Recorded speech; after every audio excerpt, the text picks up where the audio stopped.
Entre beauté et hospitalité sans pareil, c'est une Afrique riche dans sa diversité, une Afrique ancestrale. Un destin commun, une même route, un même chemin, celui de la prospérité. Brassage des cultures et civilisations. Brassage, votre émission socio-culturelle sur Ifriqiya FM.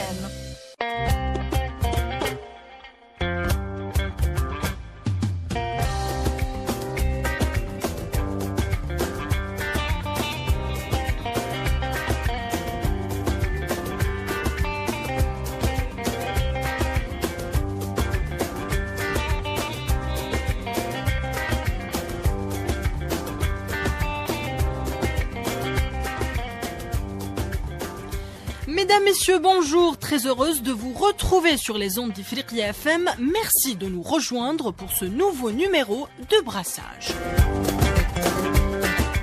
Brassage, votre émission socio-culturelle unique en son genre. Un véritable voyage au cœur de la richesse et de la diversité de ce merveilleux continent. Du nord au sud, de l'est à l'ouest, nous explorons les aspects les plus captivants de l'Afrique. En mettant en lumière ses traditions, sa riche histoire, ses talents et sa créativité.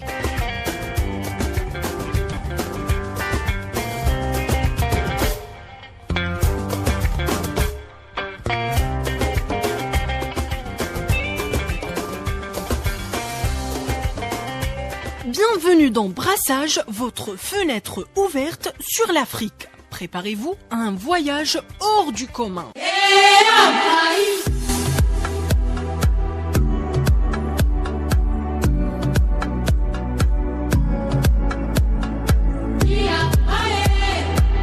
Ifriqiya FM, votre chaîne africaine, une radio faite à 100% par les Africains, pour les Africains, la voix de l'Afrique.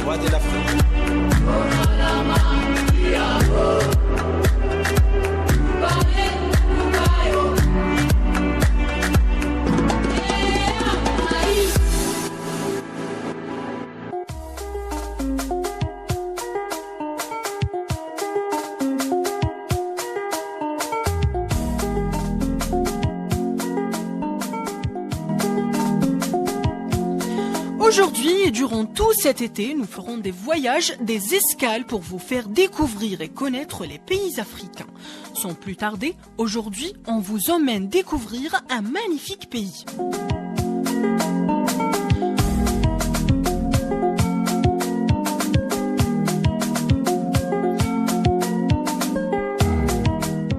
Nous vous proposons une plongée auditive au cœur d'un magnifique pays d'Afrique centrale, le Tchad ou le pays de Toumaï.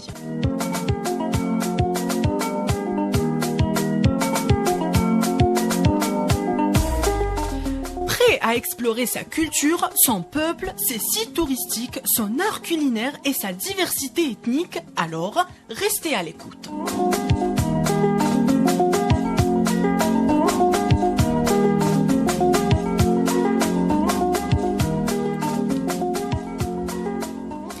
Un petit tour de table avant de décoller pour vous présenter ceux qui nous accompagnent dans ce voyage. Moustapha Mohamed. Moustapha, bonjour. Bonjour Ania, bonjour chers auditeurs. Bonjour ceux qui nous suivent depuis le Tchad, le pays de Toumaï, bien sûr. T'es tchadien, t'es venu du Tchad. En chair et en os, bien sûr. André Molélé, bonjour. Bonjour Ania. Comment vas-tu? Je vais bien.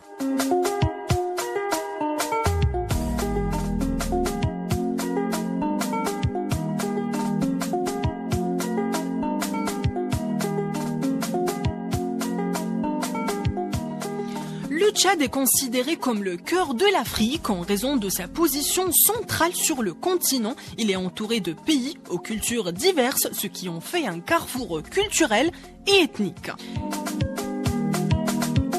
Les différentes traditions, costumes et coutumes présents au Tchad reflètent cette riche diversité culturelle.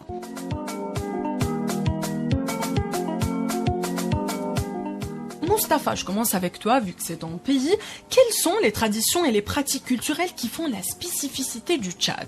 Alors, d'abord, le Tchad est un des plus grands pays d'Afrique, du continent. Un pays qui a une superficie de 1 284 000 km² et qui est aussi pays limitrophe du Niger, du Nigeria, du Cameroun, du Soudan, mais aussi au nord, la Libye et la Centrafrique au sud.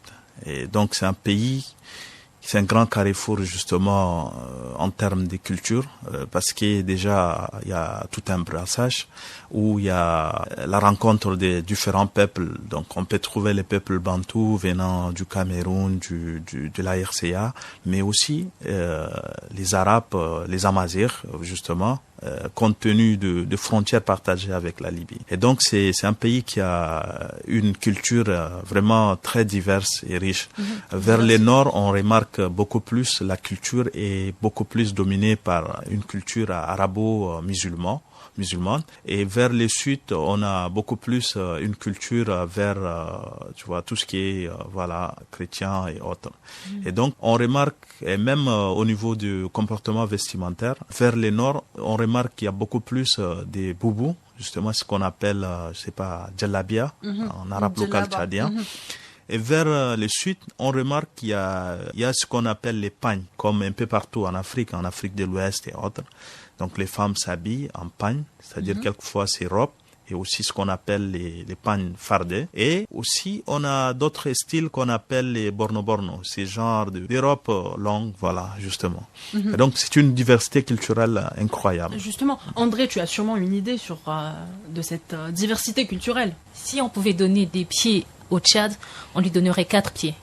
Donc le nord, le sud, l'est, l'ouest. Il est complètement entouré de plusieurs pays on trouve plusieurs pays et puis on trouve plutôt plusieurs bantous d'autres pays, d'autres régions qui sont là. Donc je pense que même dans les langues, ils peuvent également se comprendre entre eux. Donc s'ils partaient par exemple au Nigeria ou bien au Cameroun, parce qu'il y a une communauté qu'on retrouve également au Tchad, au Cameroun et au Nigeria. Donc il y a un brassage de culture, oui. Exactement. Parlant de peuples, justement, il y a des peuples qui sont des peuples, c'est pas frontaliers, ou par exemple les peuples Massa, qui se trouvent une partie au Cameroun et une partie aussi au Tchad. Et donc ils partagent les mêmes cultures et traditions. Oui. Justement, le Tchad est le berceau de l'humanité. Il abrite des sites archéologiques exceptionnels tels que les gorges de l'Enedi et le désert du Sahara où les découvertes de fossiles et d'outils en pierre ont été faites. Tu as sûrement une idée, Mustapha. Exactement. Le Tchad, je dirais que est une mine de charme secrète, justement, compte tenu de sa diversité culturelle et son riche patrimoine culturel.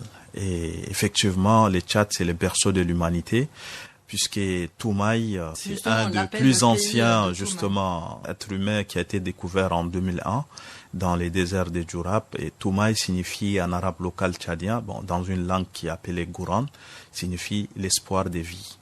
Et donc, ça fait partie des patrimoines culturels de l'humanité, mais aussi nous avons des sites touristiques aujourd'hui comme la zone de Tibesti où on a des oasis, on a des montagnes, les massifs de Tibesti qui sont vraiment très magnifiques. Quand tu vois ces beaux paysages, ça te donne juste envie d'aller et d'escalader les montagnes. Un des plus grandes montagnes, c'est Emikoussi.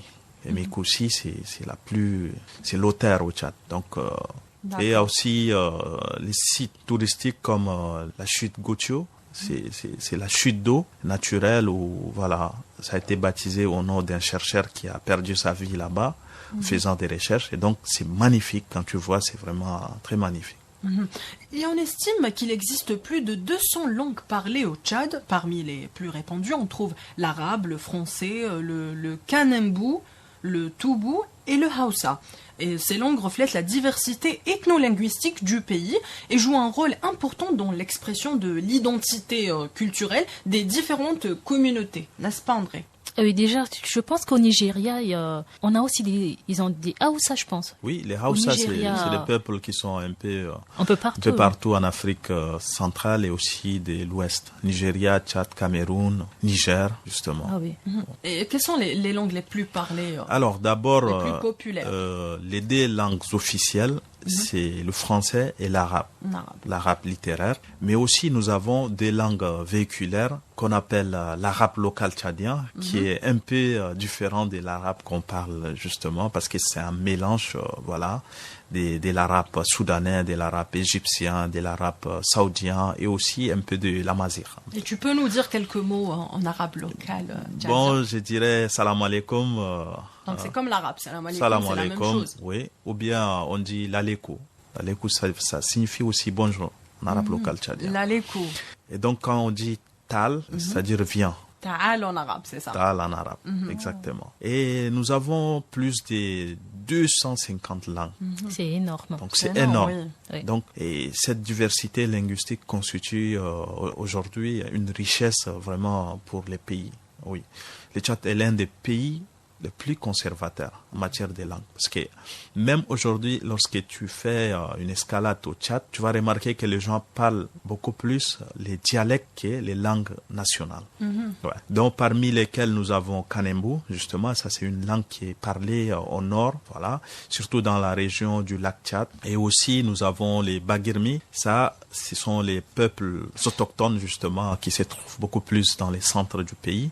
Il y a aussi les Kotoko, qui est aussi un peuple qui est partagé entre Tchad et le Cameroun, parce qu'il y a une partie se trouve aussi au Cameroun. Au Nigeria. Il y a aussi les Massa, c'est un peuple du sud. Il y a aussi les Sara. On a aussi d'autres langues comme Gouran. Et ça, c'est une des langues plus parlées au Tchad. Et aussi l'arabe. Parce qu'on a une ethnie qui s'appelle arabe, justement, qui parle l'arabe. Carrément arabe, oui.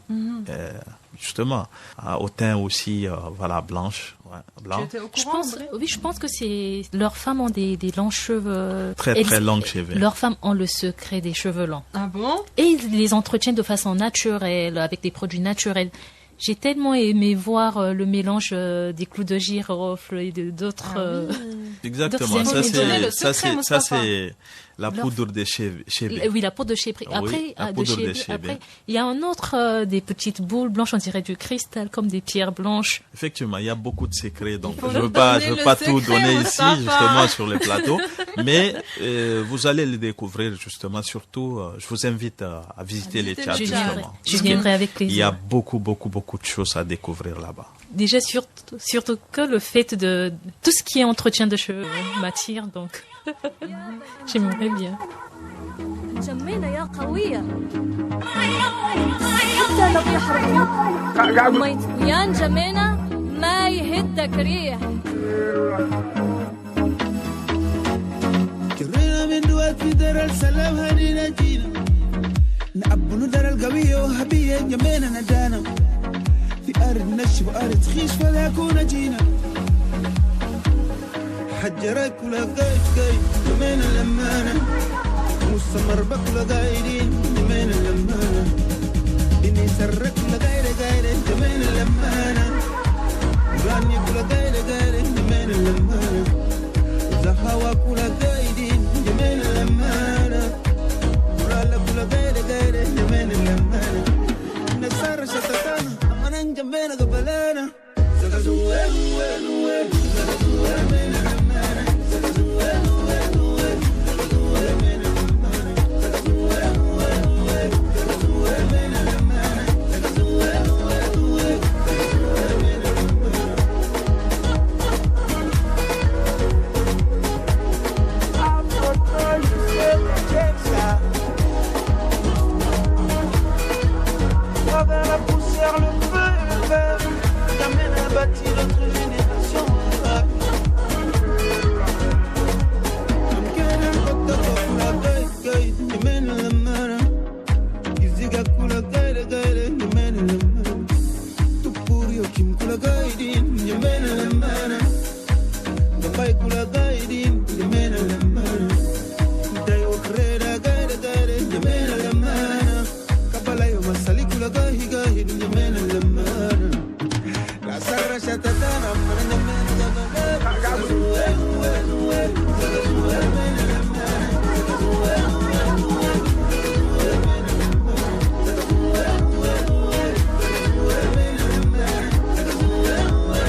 Brassage, votre émission.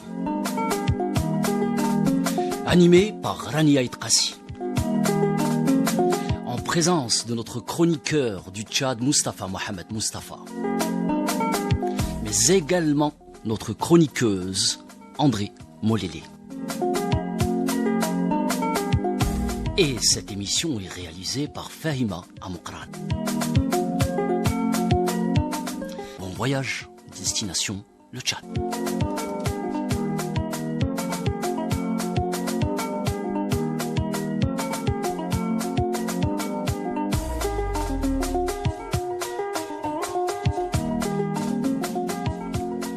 Parlons maintenant du peuple tchadien. Comment se caractérise-t-il, André ? Le peuple tchadien est caractérisé de la population tchadienne, si on peut dire, elle est caractérisée de plusieurs peuples, d'où les peuples Kotoko, descendants du peuple Sao. Ils sont connus pour être robustes, forts et très travailleurs aussi. Entre-temps, déjà, les Tchadiens ils sont très conservateurs. Déjà, niveau civilisation aussi, leur façon d'habiter avec les gens.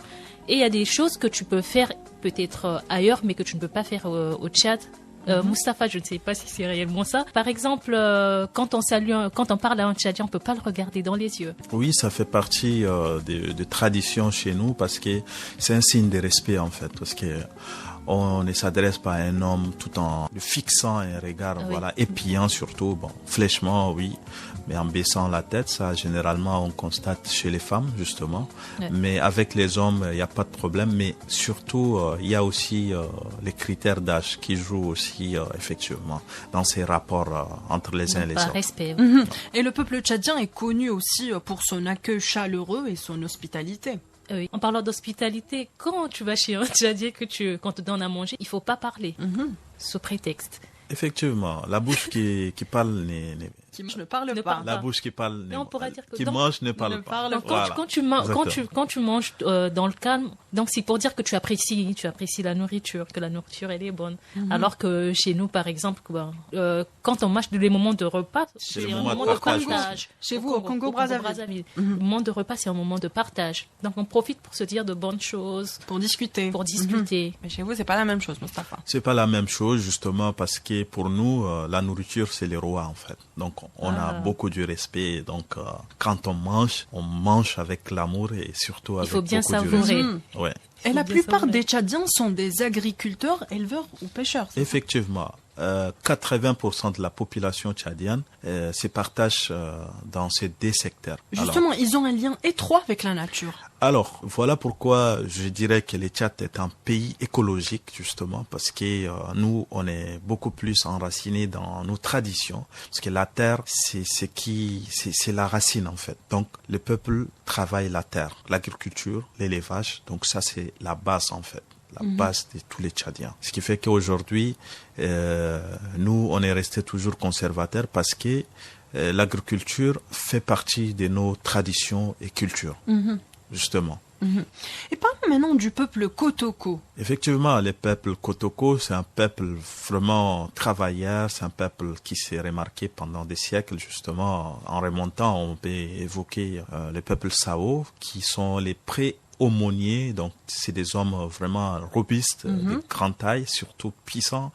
Bon, on nous a raconté avec aussi des pouvoirs surnaturels justement à l'époque. Donc c'est un peuple qui a vécu vers les lacs Tchad, surtout à l'époque, et aussi ils pratiquaient l'agriculture, mais ils ont aussi une expertise dans la poterie. Et d'où aujourd'hui les Kotoko, ils sont aussi connus dans cette activité-là des poteries. À Gaoui, une partie de la capitale N'Djamena, qui se trouve un peu en dehors de la capitale Gaoui, c'est une ville des Kotoko où même l'architecture est vraiment ancienne. Donc c'est des maisons construites en poto-poto.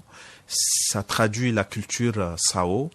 Et quelquefois, c'est coloré avec des designs qui sont sous forme de symbolisme, en fait, qui racontent l'histoire, en fait, du peuple Kotoko.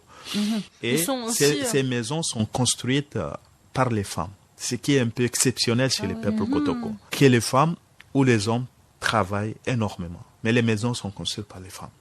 Et justement, ils sont également connus sous le nom de Kotokos ou de tout pourri? Oui, tout pourri, c'est les dérivés en fait. Mais Kotoko, ça reste Kotoko. Pourquoi? Parce que ils sont un peuple qui se trouve au Tchad et aussi au Cameroun. Au Cameroun. Parce que oui. c'est un peuple qui vit déjà quotidiennement à côté des fleuves en fait. Et comme on partage deux fleuves avec le Cameroun, savoir les Logone et les Chari, donc, où il y a les fleuves, on va trouver le peuple Kotoko, justement.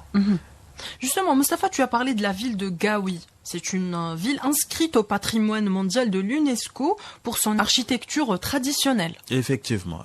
C'est une ville vraiment magnifique avec une architecture ancienne qui parle exactement parce que quand tu vois, ça a quand même, c'est-à-dire l'aspect d'un ancien royaume en fait. Et c'est vrai. C'est vrai. Jusqu'à là, je pense. Oui. Jusqu'à là, le peuple Kotoko, ils ont leur sultanat et qui sont vraiment, c'est-à-dire vivants et qu'on les respecte beaucoup. Et donc ça compte. Quand tu arrives là-bas, tu es accueilli comme un roi d'abord. Justement parce que l'hospitalité légendaire du peuple tchadien est remarquée chez tous les peuples, justement, que ce soit du sud ou du nord. Et donc, Gaoui est une ville historique, mais également un patrimoine culturel. À visiter. Effectivement. Et justement, il y a aussi le lac Tchad, qui est l'un des plus grands lacs d'Afrique. Il offre d'ailleurs des paysages époustouflants, n'est-ce pas André? Oui, le lac Tchad, déjà, on peut y faire de la pirogue et avoir une magnifique vue sur le lac et aussi faire de belles découvertes telles que les éléphants, des hippopotames. Donc, les animaux. C'est un parc c'est un lac qui est très riche naturellement. Et il y a aussi le parc national de Zakouma. Effectivement. D'abord, parlant de lac Tchad. Lac Tchad, c'est vraiment magnifique, très magnifique. C'est-à-dire, c'est la rencontre entre les Tchad, les Cameroun, mais aussi les Nigeria, justement. Où, ce qui est magnifique au lac, c'est que c'est ces îles flottantes, en fait. Parce que dans les lacs, il y a des îles flottantes, en fait. Oui, parce qu'il est aussi appelé les îles flottantes. Justement, les lacs Tchad. Déjà, d'où l'origine même du nom du Tchad. Parce que Tachat, d'ailleurs, c'est prêté de langue kanouri, qui est ma langue maternelle, justement, qui signifie l'étendue d'eau. Donc, ça décrit les lacs Tchad, en fait. Donc, c'est l'origine du nom du Tchad même, les lacs Tchad. Notre émission malheureusement touche à sa fin et il y a tellement de choses fantastiques à dire sur ce pays qu'on vous donne rendez-vous lundi prochain, même heure, même station, bien sûr sur Ifriqiya FM.